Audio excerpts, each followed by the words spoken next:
Hey, what's up guys? Lane Rogers here with Z&R Realty. And today, I've got something great for you.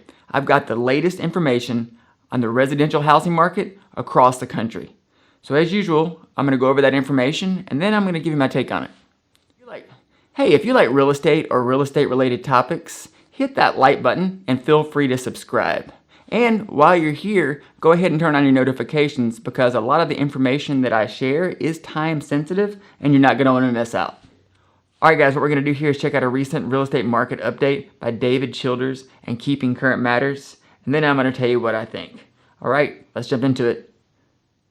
Welcome to the monthly market report. My name is David Childers, and Kate Rezbeck and I are going to walk through the latest information in the residential housing market across the country. So I'm going to share my screen as we get started here, and a familiar look at the showing time graphic here. Going all the way back to January, we've used showing time as a leading indicator in real estate of what is happening relative to activity. And if you look at this going all the way back to January, you see the dip down during the lockdown of the pandemic and coming back up, cramming a bunch of business into the first part of this year and seeing a lot of action. And now we're starting to level off. And if you remember, as I've used this showing time graphic, I've said, well, we're ahead of where we were this time last year. And you see this yellow line here, we're slightly below where we were this time last year in September, being the most recent data. Why is this important? Because certainly a lot of people are wondering, is the market starting to slow down? Is the market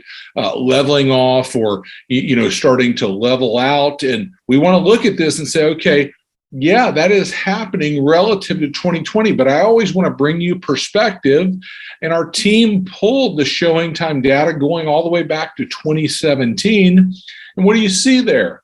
2017, 2018, 2019, probably the most normal markets we can look at. Pandemic in 2020, certainly not a normal market. And we've kind of come off where we were this time last year, but well ahead of where we were years coming into 2020. Why is this important? Because, we're starting to see the market level off a little bit there, or normalize maybe is a word that's a better word, but well ahead of where we were coming into the pandemic. Very, very important. No doubt every market across the country could use more inventory. Every market across the country has more buyers, and we want to see more and more inventory come into the market. But I want to give you a perspective from Bill McBride from the Calculated Risk blog. He said this: sales non-seasonally adjusted in September were 548,000. That was 2.7% below sales in September of 2020, which was 563,000. But excluding last September, which was obviously distorted by the delayed selling season, sales non-seasonally adjusted were the strongest since 2005. I do want to bring another report in here that I think, really emphasizes this point. This is University of Michigan Consumer Sentiment. Do you think it's a good time to buy a home? Well, if you look back at 2020, February of 2020, 70% of people saying, yes, I think it's a good time to buy a home. Well, you move forward to September 2020, a little bit less, 65%. Well, today, September of 2021, about 1 out of 3 people think it's a good time to buy a home. One of those reasons that people have been misinformed about what's happening in real estate. No doubt there's buyers that are frustrated right now. There are buyers that are looking at prices going, it's getting a little bit too hot. But if you follow the monthly market report and what Kate's going to talk about in just a moment and projections for next year, you're going to see that we're going to still see appreciation going into next year. So I'm going to pause here and have Kate come in and talk about what's coming in the coming year in real estate.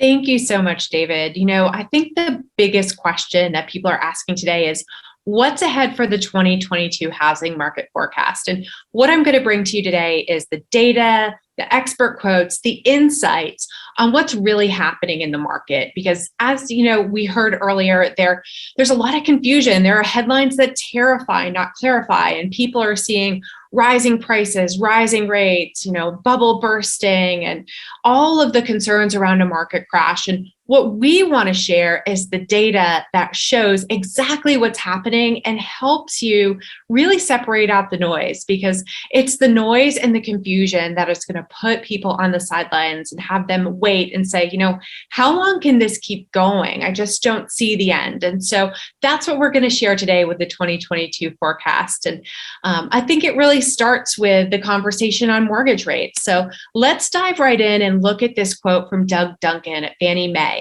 And it says, right now, we forecast mortgage rates to average 3.3% in 2022, which, though slightly higher than 2020 and 2021, by historical standards remains extremely low and supportive of mortgage demand and affordability. So what does that mean? Well, just like most of the other experts are projecting, we're seeing a projection for increasing mortgage rates. We've seen that even over the past few weeks as mortgage rates have on average ticked up above 3%. So as mortgage rates rise, it will cost more to purchase a home. And that's exactly what we've been talking about with affordability. Mortgage rates, prices, and wages are the three levers for affordability. So as mortgage rates are projected to rise, it will cost more. But the great context here that I love about this quote is the piece about the historical standards. And if mortgage rates are ticking up a little bit, it will cost more, but they will remain historically low based on projections, and that will support affordability.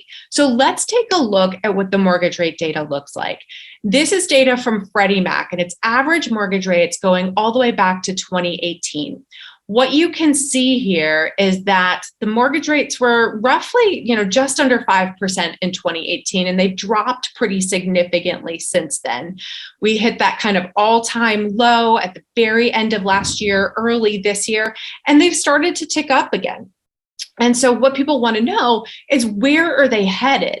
And similarly, as we saw in the quote before, you can see Freddie Mac is saying mortgage rates are projected to rise as well, roughly 3.6% by this time next year. And as we average out all the projections that we're looking at from the major players, we see roughly 3.5% mortgage rates next year, by this time next year. So as mortgage rates get higher, it becomes more expensive to purchase a home. Buying before mortgage rates rise is mission critical to that affordability lens. Now, what we also know is that mortgage rates aren't the only thing on the rise for next year. Home prices are forecast to appreciate as well. So what you're looking at here is the home price forecast for 2022. And as we look at the 6 or so major players that we follow, industry experts, they're averaging out to about 5.1% appreciation next year. Now, what does that mean? Well, we've seen and we've talked about over the past year, home prices have appreciated at a record-breaking level, 18, 19, almost 20% appreciation. So next year, the forecast is showing continued appreciation, but at a slower or more moderate rate. And you've heard us use that word deceleration. Home prices are expected to continue rising, but at that decelerated rate, which means slower or more moderate. So definitely not projecting a decline in prices, but a slower rate of appreciation. So what does that mean? That means that it is going to get more expensive to purchase a home. But why are they projected to continue appreciating? That's because inventory is still a big challenge. It's still a major question. And as we look at, the supply and demand conversation that we have over and over again, supply is low, demand is high. That's going to naturally make prices rise. And so what we see is that the inventory situation won't be solved overnight. We'll still have an inventory challenge next year, but likely softening because builders are coming back to the market, building more homes. We anticipate more sellers to feel less pressure coming out of the pandemic and maybe interested in selling their homes. So going back onto the market if they've held off, there's a variety of factors that as more homes to come to the market, home price appreciation will ease a bit, but continue to rise because the inventory situation certainly hasn't been fixed overnight. Now, what does this mean for buyers? Of course, buy before prices and mortgage rates rise to maintain that affordability. But what does it mean for sellers? It means that home equity will continue rising, and that's a huge factor. We've talked about record-breaking equity over the past year as well, and equity will continue rising as home prices rise. So what we want to make sure that homeowners know is if they're thinking of making that move 2-3 years down the road, maybe even sometime next year, doing that before prices rise will help them leverage that equity, make that move up or that downsize, whatever it is they're looking for, well, they can still lock in that low rate and take advantage of the current home price appreciation. So equity can really drive that for homeowners. So as we think about mortgage rates rising, prices rising, what does that mean for home sales next year? Well, home sales are forecast to increase this year and perform well again in 2022. So what you're looking at here is the home sale forecast from 4 major entities that we follow: Fannie, Freddie, NAR, and MBA. And in 2021, it looks like roughly 6.7 to 6.9 million home sales. So very strong year finishing out this year. And then next year, potentially even exceeding that. And the reason this is so powerful is if you look at last year, we sold 6.5 million homes in 2020, and that was record breaking. So projected to exceed what we did in 2020, again this year, next year. This is fantastic news. And this means that, a strong spring, we anticipate that, the forecast is really going to be strong going forward. So now, we couldn't say it better ourselves, but the reality of it is 2022 should be another strong year for the housing market. This is a quote from the Mortgage Bankers Association, and it's a great setup for what's ahead based on what the data is saying, what the experts are saying. 2022 really has the potential to be a great year. And well, thank you, Kate, for giving us that information as we look into next year. I've got this slide up here that really is representing a home, and you can see a little desk there, and no doubt people across the country have had a new meaning and a new take on home during the pandemic. And many have had to figure out how to work, how to educate their kids, how to do what they need to do from home. I think as we go into next year, just like Kate talked about, the prices rising, interest rates rising, it's going to cost more.